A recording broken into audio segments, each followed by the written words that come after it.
Subscribe करें संस्कार TV को और हमारे वीडियोस को सबसे पहले देखने के लिए बेल आइकन को दबाना न भूलें। नारद जी कहते हैं कि मैं तुम्हें, ऐसे तो धर्म के 30 लक्षण हैं। कितने लक्षण हैं? 30।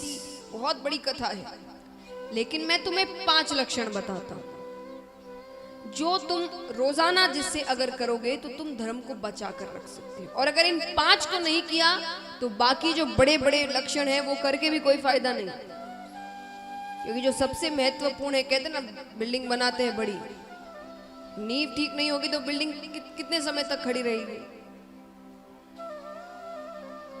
तो जो 5 लक्षण है वो अगर नहीं किया तो बड़े बड़े लक्षण करने का कोई फायदा नहीं।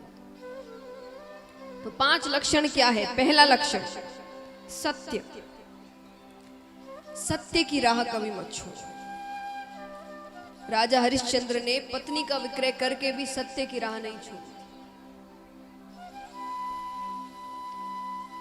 आज के समय में मुश्किल है, लेकिन फिर भी जहां झूठ बोलने की जरूरत नहीं है वहां झूठ मत बोलिए। कभी ऐसा हो कि आपके झूठ से कुछ अच्छा हो रहा है, कोई बहुत बड़ा संकट टल रहा है, तो फिर भी ऐसे झूठों को भगवान माफ कर देते हैं। लेकिन जहां जरूरत नहीं वहां झूठ मत बोलिए। जैसे मैं एक उदाहरण आपको देती हूँ, जो यहाँ बैठा हर व्यक्ति दिन में, खास करके जो पुरुष भाई है, दिन में 3 से 4 बार तो पक्का बोलते हैं। कौन सा झूठ?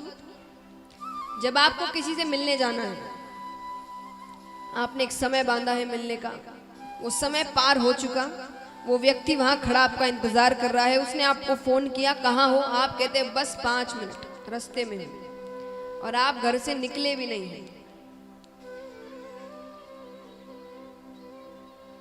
है कि नहीं? सब सारे ला रहे हैं। अब इस समय झूठ बोलने की जरूरत है? अरे वो थोड़ा चिल्लाएगा सामने से, और क्या होगा? और हम वो चिल्लाहट सुनना नहीं चाहते, इसलिए हम कह देते कि अरे निकल गए रास्ते में। थोड़ा सा चिल्ला देगा, अरे भाई क्या करते हो, मैं कब से खड़ा हूं, ये हूं वो, ठीक है, थोड़ा प्यार से समझा देना। पर यहां झूठ बोलने की जरूरत नहीं थी, पर हम बोलते हैं। बच्चे जब कोई गलती करते हैं, पहले तो मुंह से ना ही निकलता है, भले ही छोटी से छोटी गलती भी है, थोड़ा सा कुछ गिर गया यहाँ पर या टूट गया, किसने तोड़ा? मैंने नहीं। सच्ची बताओ? हाँ मुझसे। अरे जब सच बोलना ही है तो पहली बार में बोल दो। जब पता है कि सच बोलना ही है तो पहली बार में बोल दो, क्योंकि आप जितने झूठ बोलते हैं आपके ऊपर उतना पाप चढ़ता है। कहते ना जब पाप बहुत बढ़ने लगता है तो पाप का घड़ा फूट गया, तो वैसे एक बड़ा सा घड़ा पड़ा रहता है भगवान के पास, एक एक झूठ बोलते एक एक चिट गिरती रहती है उस पर।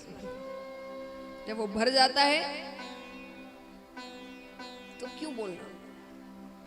जहां जरूरत नहीं वहां झूठ मत बोलिए। तो पहला लक्षण है सत्य। दूसरा लक्षण है दया, जो खत्म हो चुकी है।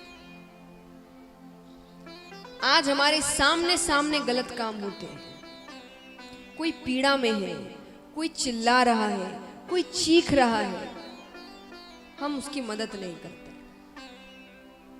और चलो मदद नहीं करते तो कई ऐसे होते जो वहां से चले जाते हैं मुंह फेर कर। अब उनसे पूछो मुंह फेर कर क्यों गए, तो वो कहेंगे कि हम में इतनी दया है कि हम वो होता देख ही नहीं सकते, इसीलिए हम चले गए। लेकिन कुछ तो वहीं खड़े रहते हैं और वहां खड़े खड़े एक क्रूरता का कार्य और करते हैं। क्या करते हैं बताइए? हम सभी करते हैं, यहाँ पर वीडियो बनाते हैं। कोई पीड़ा में है, किसी को कितनी तकलीफ हो रही है, और हम वहां खड़े होकर उसका वीडियो बना रहे हैं। कहां है दया, इंसानियत? हमसे अच्छे पशु हैं।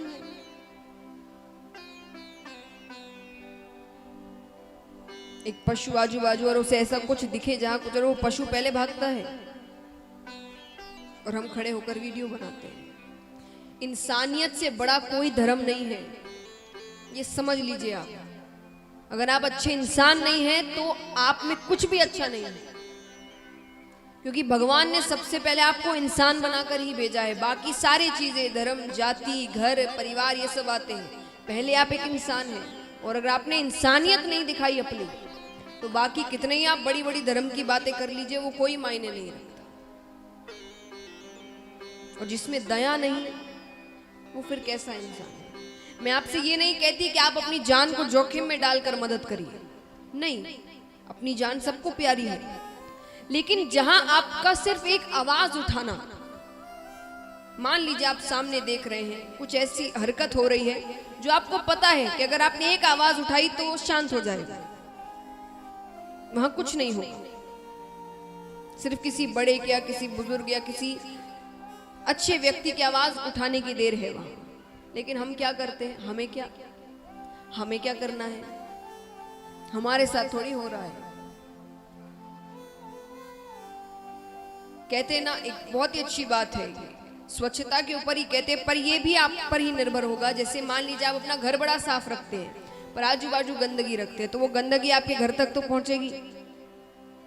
बीमारियां आपके घर भी पहुंचेगी। अगर हवा में ही गंदगी हो रही है, आजू बाजू मिट्टी में, पानी में गंदगी हो रही है, तो वो गंदगी आपके घर भी पहुंचेगी। उसी प्रकार जब पाप आपके सामने हो रहे और आप ये सोच कर के हमें क्या, वो एक दिन आप तक भी आएगा।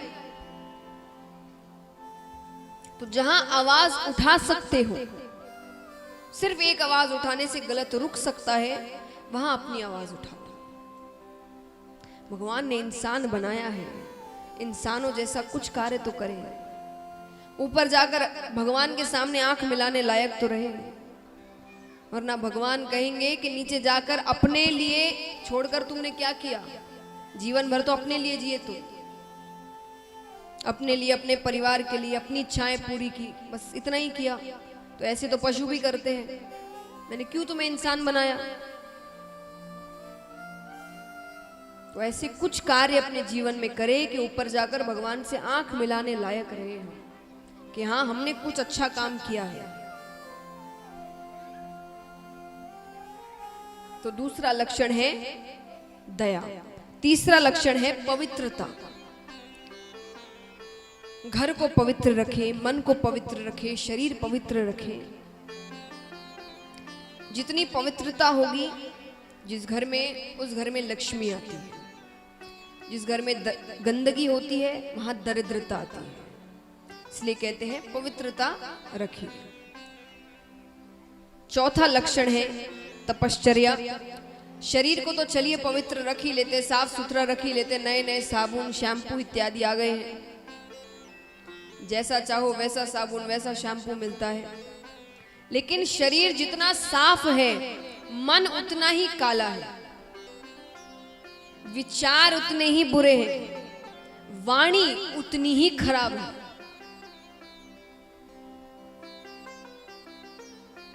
तो यानी अपनी वाणी, अपने विचार पवित्र रखें। किसी को कुछ कहने से पहले 100 बार सोचिए।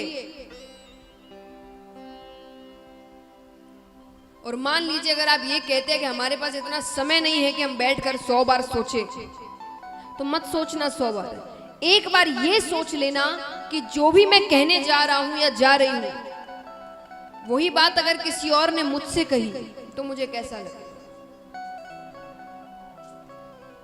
और अगर आपको लगे कि नहीं, मुझे तो अच्छा नहीं लगेगा, तो किसी और से मत कहना। कहते ना, अमीर हो कि गरीब हो, तकलीफ दोनों को एक समान होती है। एक तरफ एक अमीर खड़ा है, एक तरफ एक गरीब खड़ा है, दोनों को थप्पड़ मारोगे तो क्या अमीर को दर्द बहुत ज्यादा होगा और गरीब को दर्द नहीं होगा? ऐसा है? ऐसा है क्या कि गरीब कहे मुझे तो लगी ही नहीं? दोनों को दर्द उतना ही होता है, तकलीफ उतनी ही पहुंचती है, बुरा उतना ही लगता है। तो किसी को कुछ कहने से पहले एक बार सोचिए कि हम जो भी कह रहे हैं, अगर वो सामने वाले ने हमसे कह दिया कभी, या किसी और ने कभी हमारे साथ ऐसा कर दिया, तो हमें कैसा लगेगा? ये सोच रख कर किसी से कुछ भी कहें। अच्छे विचार मन में रखें, किसी के बारे में बुरा ना सोचें। और 5वां लक्षण है तितिक्षा, यानी भगवान जो भी दे उसे प्रसाद समझकर ग्रहण करो। जो भी दे, चाहे वो दुख संकट इत्यादि ही क्यों ना हो। कई बार मैंने देखा है कि जब सुख के दिन रहते हैं भगवान को बड़ा पूछते हैं, बड़ा धन्यवाद करते हैं, पर जब दुख के दिन आते हैं तो कई तो भगवान पर चिल्लाते हैं, कई भगवान ही बदल लेते हैं। ये सोच कर के ये अच्छे नहीं है, ये हमें दुख के दिन दे रहे हैं। तो मैं एक बात आपको समझाऊंगी उदाहरण के साथ, शायद उससे आपको ये समझ आए, या अगली बार जब आप पर दुख आएंगे तो आप उतने चिंतित नहीं होंगे जितना आप पहले हुआ करते थे, अगर आपने इस बात को सही तरीके से समझ लिया। पहली बात, भगवान को हम अपना क्या मानते हैं बताइए? भगवान को हम क्या मानते? नाम से कहते ना उन्हें परम पिता, यानी सबके पिता, वो सबके माता पिता है।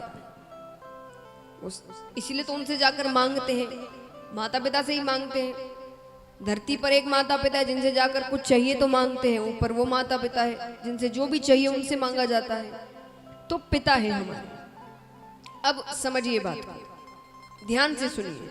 एक माता है, वो अपने घर के दरवाजे पर खड़ी है, उसके सामने कुछ बच्चे खेल रहे हैं, मोहल्ले के ही बच्चे हैं, उसमें से उनका बच्चा भी खेल रहा है और सारे बच्चे बड़े प्यारे लग रहे हैं। कभी होता है ना, बच्चे बड़े प्यारे लगते हैं, बड़ी अच्छी हरकतें करते हैं, बड़ा प्यार लाड आता है उनके ऊपर, तो बच्चे बड़े प्यारे लग रहे हैं। माता के मन में आया कि मैं सभी बच्चों को चॉकलेट दूं। उनके घर पे कई चॉकलेट्स पड़ी थी, उन्होंने काम मनाया सबको चॉकलेट दूं या मिठाई दूं। तो वो दे सकती है? हाँ कि ना? जोर से कहिए। आप अपने ऊपर लेकर सोचिएगा, आपको कुछ बच्चे अच्छे लग रहे हैं, आपका मन क्या है इन्हें कुछ भेंट स्वरूप दूं, तो आप दे सकते हैं? हाँ। थोड़ी देर बाद वो काम करने चली गई, फिर वापस बाहर देखने आ रही है एक बार के बच्चे क्या करें। उन्होंने देखा बच्चे बड़ी शैतानी कर रहे हैं, बहुत शैतानी कर रहे हैं। तो उन्हें बड़ा क्रोध आ रहा है। शैतानी ऐसी नहीं जो प्यारी लग रही है, जिनसे माता को क्रोध आ रहा है कि ये गलत कर रहे हैं। और माता के मन में आया कि मैं खींच कर एक थप्पड़ मारूं सबको। वो सबको मार सकती है? हाँ या ना? नहीं। किसको मार सकती है? अपने बच्चे। तो भगवान सुख यानी चॉकलेट सबको देते हैं, लेकिन दुख यानी थप्पड़ उसे ही देते हैं जिसे अपना बालक समझते हैं।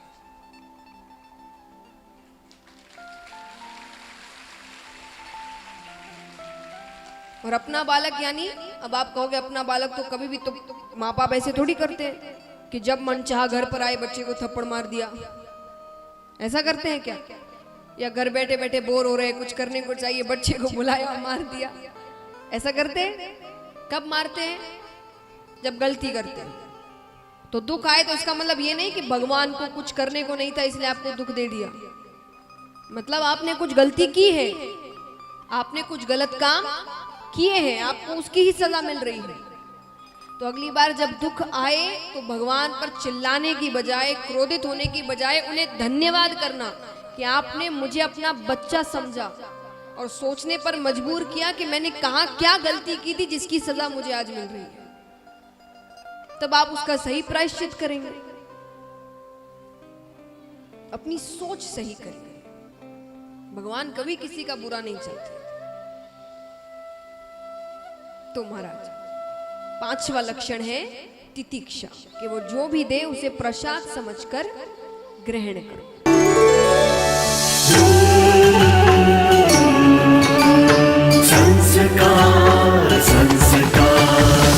संस्कार, द चैनल ऑफ इंडिया। हमारी संस्कृति, हमारी विरासत।